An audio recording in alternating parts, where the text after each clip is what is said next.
Hello everyone, my name is Amar. I'm a rising senior majoring in Management and Information System. My name Amar, A-M-A-R, is a personal acronym that stands for Amazingly Motivated, Awesomely Responsible. When I started college, I was a shy little boy who didn't want to get out of his comfort zone.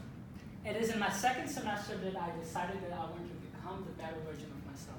I became involved on campus and while maintaining good academics. I served as the board chair for Center for Leadership and Civic Engagement for 2 years. I also joined Honors College, which only makes up 4% of the entire USF student body. I also served as the Leadership and Professional Development Chair for this Honors College Student Council. Here's the thing, I did all of that while maintaining a major GPA of 4.0, working part-time, and having a part-time internship with Bristol Myers Squibb. So remember, it's Amar. Amazingly motivated, awesomely responsible. Here's my business card. I would like to connect with you all and use these streets to help you all and your organization. Thank you and have a great day.